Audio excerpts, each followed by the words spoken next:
आप सभी लोगों का स्वागत है आपके अपने ऑनलाइन इंस्टीट्यूट सक्सेस आशीष में। आज का जो क्लास है, आज क्लास हम पढ़ाने जा रहे हैं भारत का भूगोल। तो आज के क्लास में हम भारत के भूगोल आप लोगों को पढ़ाने जा रहे हैं। इसमें जो हमारा पहला क्लास है वह है भारत का सामान्य भूगोल। भारत के सामान्य भूगोल से संबंधित आज हम आप लोगों को पढ़ाने जा रहे हैं। और ये जो हमारा जो पढ़ाने का जो टारगेट है, जो उद्देश्य है, वह जो है 3 बड़े एग्जामों को दृष्टिकोण से हम यहाँ पे पढ़ाने जा रहे हैं। जैसे उत्तर प्रदेश पीसीएस का 2022 का जो है इसका एग्जाम जो है होने वाला है जून में, और बिहार पीसीएस, उत्तराखंड पीसीएस और लेखपाल, इन्हीं तीनों चारों एग्जाम के दृष्टिकोण से हम आज के क्लास जो है पढ़ाने जा रहे हैं। आज का जो हमारा सब्जेक्ट है, जो विषय है, वह है भारत का भूगोल। इसमें जो पहला जो क्लास है हमारा, जो पहले क्लास में हम डिस्कस करने जा रहे हैं, जो हमारा पहला चैप्टर है वह है भारत का सामान्य भूगोल। ठीक, तो आज हम आप लोगों से डिस्कस करेंगे, आप लोगों को पढ़ाएंगे भारत का सामान्य भूगोल, भारत का सामान्य भौगोलिक परिचय। तो इस टॉपिक से संबंधित जो है कुछ फैक्ट इंपॉर्टेंट है जो एग्जाम में पूछे जाते हैं। और प्रीवियस ईयर जो भी एग्जाम हुए हैं, जैसे पीसीएस, उत्तर प्रदेश पीसीएस का 2021 हुआ, 20 हुआ, तो कुछ ऐसे क्वेश्चन है जो यहाँ से डायरेक्ट पूछे गए हैं। उन क्वेश्चन को भी हम यहाँ पे इंक्लूड किए हैं। ओके, तो चलिए आज की क्लास हम प्रारंभ करने जा रहे हैं। भारत जो है उत्तर और दक्षिण विस्तार, भारत का जो उत्तर से लेकर दक्षिण जो विस्तार है, यानी जो उत्तर से लेकर दक्षिण जो लंबाई है, वह जो है कितना किलोमीटर है। ये जो है डायरेक्ट फैक्ट जो एग्जाम में पूछे जाते हैं। ठीक, इसको आप लोग जैसे जैसे हम यहाँ पर बताएं, इसे आप लोग अपने कॉपी में इसको समझते हुए नोट कर लीजिए, क्योंकि हम वही यहाँ पे डिस्कस करेंगे, वही मैटर यहाँ पे डिस्कस करेंगे जो एग्जाम के दृष्टिकोण से इंपॉर्टेंट होगा। ओके, तो पहला हमारा जो इम्पोर्टेंट फैक्ट है वह है कि जो भारत जो है उत्तर से लेकर दक्षिण तक, इनका जो है लंबाई कितना किलोमीटर है। तो इसकी जो लंबाई है 3214 किलोमीटर, 3214 किलोमीटर जो है उत्तर से लेकर के दक्षिण तक जो है इसका लंबाई है। ठीक, उत्तर से लेकर दक्षिण तक इसकी लंबाई कितनी है? 3214 किलोमीटर, 3214 किलोमीटर। ओके, इसको आप लोग अपने कॉपी में नोट कर लीजिए कि भारत की जो है उत्तर से लेकर दक्षिण तक भारत की लंबाई कितना किलोमीटर है।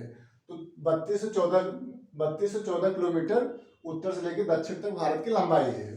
ठीक, अब जो है नेक्स्ट जो हमारा इंपॉर्टेंट फैक्ट है वह है पूर्व से पश्चिम, यानी भारत की जो है पूर्व से लेकर के पश्चिम तक कितना किलोमीटर की चौड़ाई है। ठीक, तो भारत की जो है पश्चिम से लेकर के पूर्व तक, ठीक, पूर्व से लेकर के पश्चिम तक भारत की कितनी जो है चौड़ाई है, कितना किलोमीटर, ये भी एग्जाम के दृष्टिकोण से इंपॉर्टेंट है। ओके, तो पूर्व से लेकर पश्चिम तक भारत की जो चौड़ाई है वह है 2933 किलोमीटर। ओके, 2933 किलोमीटर भारत के जो है पूर्व से लेकर के पश्चिम तक इनका जो है चौड़ाई है। Okay, 2933 kilometre. ओके, पूर्व से लेकर के पश्चिम तक, ठीक, पश्चिम से लेकर पूर्व तक भारत की कितनी चौड़ाई है? 3233 किलोमीटर। ओके, भारत जो है उष्ण एवं उपोष्ण जलवायु में पाया जाता है। भारत किस जलवायु में पाया जाता है? भारत जो है उष्ण एवं उपोष्ण जलवायु में पाया जाता है। इसका क्या अर्थ है? यानी कि उष्ण एवं उपोष्ण, भारत में जो भी जलवायु है, जैसे हमारे यहाँ भारत में गर्मी भी होती है, ठंडी भी होती है, बरसात, तो ऐसा नहीं है गर्मी नॉर्मल होता है या फिर ठंडी नॉर्मल होता है। यानी जो भी जो है ऋतुएं होती है, चाहे वो ठंडा का मौसम हो और जो वर्षा का ऋतु हो या फिर गर्मी का मौसम हो, तो यहाँ पे जो है अधिक होता है। यानी गर्मी पड़ेगी तो गर्मी अधिक होगी, ठंडी भी अधिक होगी, वर्षा भी अधिक होगी। इसलिए भारत को कहा जाता है कि भारत जो है उष्ण एवं उपोष्ण जलवायु में पाया जाता है। ये भी एग्जाम में पूछा गया है, पीसीएस में पूछा गया है, इसलिए इंपॉर्टेंट है, इसको आप लोग अपने कॉपी में नोट कर सकते हैं। ओके, तो भारत जो है उष्ण एवं उपोष्ण जलवायु में पाया जाता है। अगला हमारा जो इम्पोर्टेंट फैक्ट है वह है कि भारत का क्षेत्रफल कितना है। ये कभी कभी जो है फैक्ट रूप में एग्जाम में पूछा जाता है कि भारत का जो है पूरा क्षेत्रफल कितना है।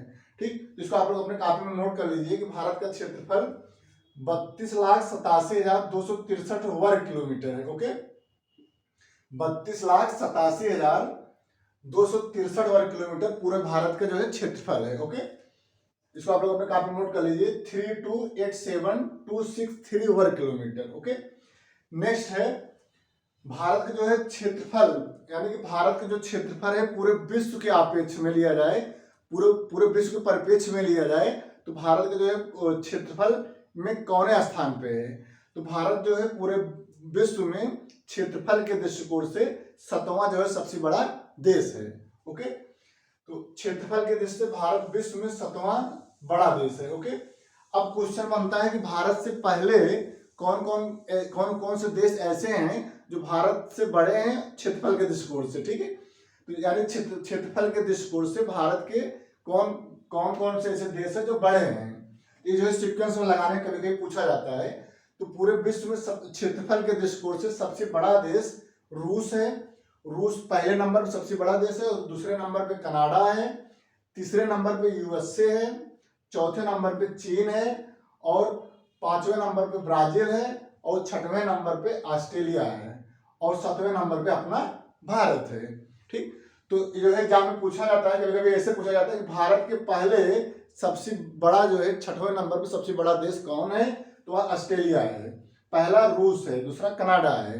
तो ये जो है सीक्वेंस आप लोग अपने कॉपी में नोट कर लीजिए, क्योंकि इस सीक्वेंस जो है पूछा जाता है। और भारत के जो है 7वां, भारत जो है पूरे विश्व में 7वां सबसे बड़ा देश है। ठीक है, तो ये 7 इसको आप लोग अपने कॉपी में नोट कर लीजिए। ओके, नेक्स्ट है कि भारत का जो क्षेत्रफल है और पूरे विश्व के परिप्रेक्ष्य में कितना परसेंटेज है, यानी कि भारत जो है क्षेत्रफल के दृष्टिकोण से पूरे विश्व में कितना परसेंट है, यानी कि भारत जो है कितना परसेंट भूमि जो है उपयोग करता है। तो भारत का जो है भूमि है क्षेत्रफल के दृष्टिकोण से 2.43%। ठीक, 2.43। तो भारत जो है, भारत पूरे विश्व में जो भारत का जो क्षेत्रफल है पूरे विश्व के परिप्रेक्ष्य में वह है 2.43%, जबकि जनसंख्या में भारत जो है 17% पूरे विश्व का प्रतिनिधित्व करता है। ठीक, तो भारत में जनसंख्या जो 17% है पूरे विश्व के परिप्रेक्ष्य में, जबकि क्षेत्रफल में भारत 2.43% है। ओके, नेक्स्ट है भारत जो है उत्तर पूर्वी गोलार्ध में स्थित है। भारत उत्तर पूर्वी गोलार्ध में स्थित है। ठीक, तो जो पूरे विश्व का जो ग्लोब है उस ग्लोब में भारत की स्थिति जो है वह पूर्व से उत्तर पूर्वी जो है गोलार्ध में भारत स्थित है। ठीक, तो इसको जो है जब विश्व का भूगोल पढ़ाएंगे तो उसमें आप लोगों को हम ग्लोब बताएंगे, और उस ग्लोब में हम दिखाएंगे कि भारत की स्थिति क्या है। ठीक, तो भारत उस ग्लोब में जो है उत्तर पूर्व में भारत की स्थिति है, यानी कि उत्तर पूर्व में भारत ग्लोब में स्थित है। ओके, इसको जो है क्वेश्चन कभी कभी एग्जाम में पूछा जाता है कि भारत किस गोलार्ध में स्थित है, तो आप लोग आंसर देंगे कि भारत उत्तर पूर्वी गोलार्ध में स्थित है। ओके, तो भारत कहाँ स्थित है, भारत उत्तर पूर्वी गोलार्ध में स्थित है। ओके, मुख्य भूमि, अब कभी कभी जो है एग्जाम में पूछा जाता है कि भारत जो है किस अक्षांश और देशांतर पे स्थित है, यानी कि भारत के जो है अक्षांशीय विस्तार एवं देशांतरीय विस्तार के बारे में आप जो है एग्जैक्ट फैक्ट दीजिए। ये कभी कभी एग्जाम में क्वेश्चन पूछा जाता है, तो आप लोग जो है आंसर इसको देंगे कि मुख्य भूमि का अक्षांशीय विस्तार भारत का मुख्य भूमि का अक्षांशीय विस्तार जो है वह 8.4 डिग्री से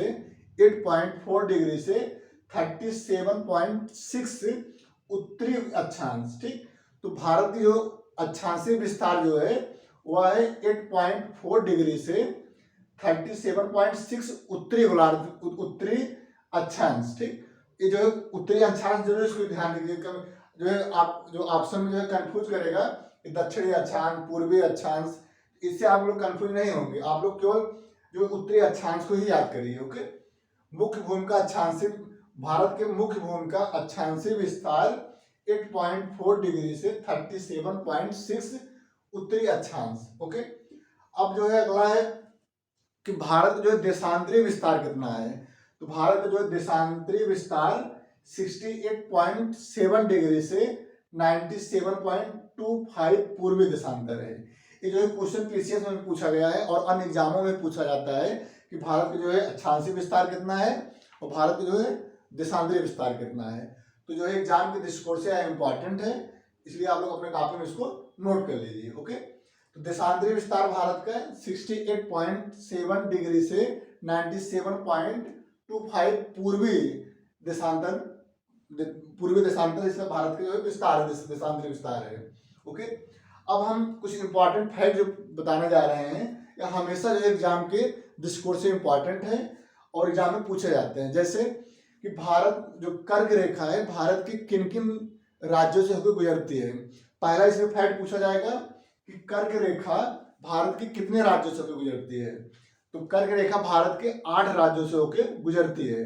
दूसरा इसमें क्वेश्चन बनेगा कि वह 8 राज्य कौन कौन से हैं। ये आप लोगों को जो है जानना होगा कि जो है जो 8 राज्यों से जो है कर्क रेखा होकर गुजरती है वह कौन कौन से राज्य हैं। तो पहले यहाँ प्रश्न है कि कर्क रेखा किसे कहते हैं। पहला प्रश्न है कि कर्क रेखा किसे कहते हैं।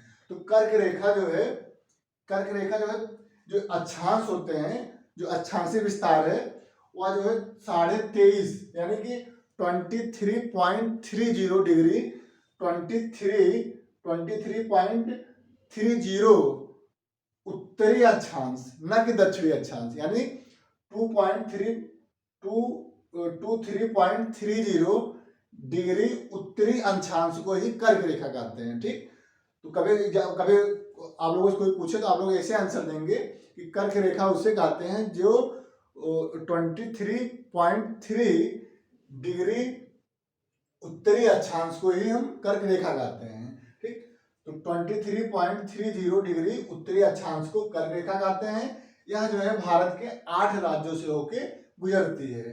पहला जो है गुजरात है, दूसरा राजस्थान, तीसरा मध्य प्रदेश, चौथा छत्तीसगढ़ और 5वां झारखंड, 6वां पश्चिम बंगाल और 7वां त्रिपुरा और मिजोरम। ठीक, ये जो है 8 राज्य, इसको आप लोग अपने कॉपी में नोट कर लीजिए। और ऐसे जिस प्रकार से हम यहाँ पे मैप बना करके यहाँ पे जो है राज्यों को हमने लिखा है, वैसे आप लोग अपने कॉपी में बना के लिख लीजिए, जिससे आप लोगों को जो है समझने और याद करने में आसानी होगा। ठीक, तो मैप के माध्यम से जब देखिए ज्योग्राफी जो है, भारत का भूगोल जो है या पूरा जो है मैप पे डिपेंड है। यदि आप लोग जो है मैप के माध्यम से इसको पढ़ेंगे तो जल्दी आप लोग इसको याद कर पाएंगे। ओके, तो कर्क रेखा भारत के 8 राज्यों से होकर गुजरती है। पहला राज्य है गुजरात, दूसरा राजस्थान, तीसरा मध्य प्रदेश, चौथा छत्तीसगढ़ और 5वां झारखंड, 6वां पश्चिम बंगाल, 7वां त्रिपुरा और 8वां जो है मिजोरम। ओके, अब अगला जो इम्पोर्टेंट फैक्ट पूछा जा सकता है एग्जाम में, वह है कि भारत का जो मानक समय है, यानी कि भारत का जो मानक समय है वह जो है किन किन राज्यों से होकर गुजरता है। ठीक, तो भारत का मानक समय 82.5 यानी 82.30 डिग्री पूर्वी देशांतर को ही भारत का मानक समय माना गया है। ठीक, ये भी एग्जाम में पूछा जाता है कि भारत का मानक समय किसे कहा जाता है। तो भारत का मानक समय जो है 82.5 डिग्री यानी कि 82.30 पूर्वी देशांतर को ही भारत का मानक समय माना जाता है। और भारत का मानक समय भारत के 5 राज्यों से होकर गुजरती है।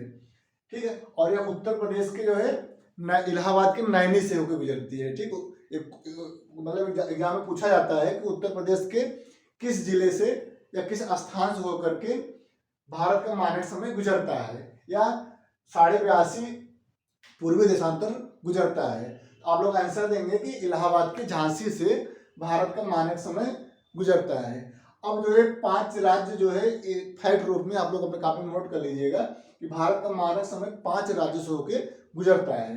कौन कौन 5 राज्य हैं?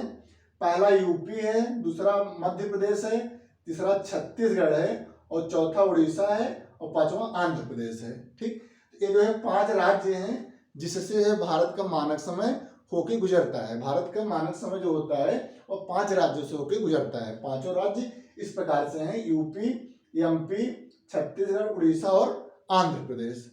ओके, इसको आप लोग अपने कॉपी में नोट कर लीजिए।